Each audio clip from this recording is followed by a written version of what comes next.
Indonesia merupakan negara yang kaya akan keindahan alamnya, mulai dari gunung, sungai, dan keindahan alam lainnya. Namun, tak lepas pula dari tempat yang kita sebut sebagai surga. Sebagai keindahannya, kita tak lepas dari kerusakan alam. Banyak terjadi sungai banjir, banyak terjadi hutan yang gundul. Dan yang lagi viral nih adalah penambangan nikel di Raja Ampat. Di sini kita akan membahas tentang bagaimana penerapan Pancasila, bagaimana diterapkannya Pancasila di lingkungan hidup. Kita akan membahas 5 sila yang akan kita bahas berikut ini. Sila pertama, ketuhanan yang Maha Esa. Kita sebagai bangsa yang beriman percaya bahwa alam semesta beserta isinya merupakan nikmat dan karunia yang diberikan oleh Tuhan. Maka dari itu, sila ini mengajarkan kita untuk selalu bersyukur dan bertanggung jawab atas karunia tersebut. Jika kita merusak lingkungan hidup, ekosistem yang ada, maka itu sama saja kita tidak peduli terhadap ciptaan Tuhan. Lingkungan yang rusak bisa saja membuat manusia dan makhluk hidup lain merasa dirugikan. Itu juga termasuk rasa tidak syukur kita terhadap ciptaan Tuhan dengan bentuk keindahan yang sangat luar biasa.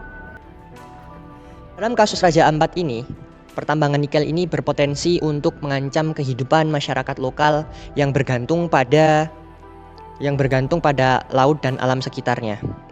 Tentu saja profesi seperti nelayan, petani, dan juga masyarakat adat akan terancam dengan hadirnya pertambangan ini. Hal ini tentunya tidak mencerminkan keadilan, di mana dari adanya pertambangan nikel di Raja Ampat ini akan mementingkan keuntungan sepihak di atas dampak buruk kepada sebagian besar masyarakat. Apabila sila yang kedua ini berlaku, tentunya yang seharusnya terjadi adalah mementingkan hak masyarakat lokal atas kehidupan yang sehat dan memastikan keberlanjutan sumber daya mereka. Kemudian sila yang ketiga yaitu Persatuan Indonesia. Saat ini dari seluruh berbagai kalangan bersatu untuk menyuarakan pentingnya melindungi Raja Ampat. Raja Ampat tidak hanya milik Papua Barat, tetapi seluruh Indonesia dan bahkan dunia. Merusak Raja Ampat berarti merusak keanekaragaman hayati dan kebanggaan nasional.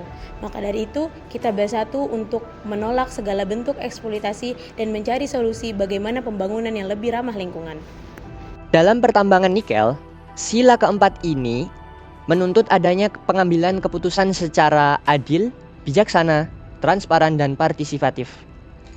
Hal ini dapat diwujudkan dengan melibatkan seluruh pihak terkait untuk berdiskusi yang mengkaji tentang dampak positif maupun negatif secara mendalam dan jujur. Sehingga hal ini dapat mewujudkan kebermasyarakatan, tidak semata-mata kepentingan ekonomi semata. Apabila terjadi penolakan dari masyarakat, maka harus didengarkan dan dipertimbangkan secara serius sebagai bentuk dari kedaulatan rakyat. Dan yang terakhir adalah sila kelima, keadilan sosial bagi seluruh rakyat Indonesia. Dalam konteks ini memastikan bahwa pembangunan memberi manfaat yang merata, tidak merugikan satu pihak saja, dan menjamin generasi mendatang. Jika pertambangan nikel hanya menguntungkan satu pihak saja dan merusak lingkungan secara permanen, maka itu disebut dengan ketidakadilan sosial.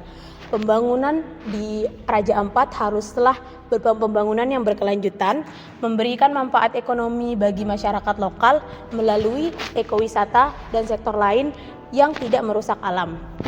Ketidakadilan sosial menuntut kita untuk menolak perampasan hak kehidupan masyarakat di sana dan menuntut kita untuk menolak kerusakan alam yang ada.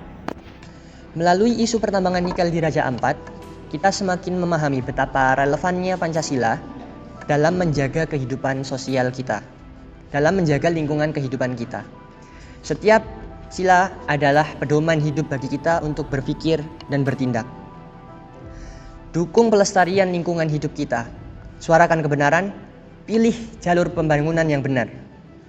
Jangan biarkan keindahan Raja Ampat maupun keindahan Indonesia lainnya lenyap demi kepentingan sesaat. Mari kita jaga bumi pertiwi ini demi Indonesia yang adil, makmur, berdasarkan nilai-nilai Pancasila.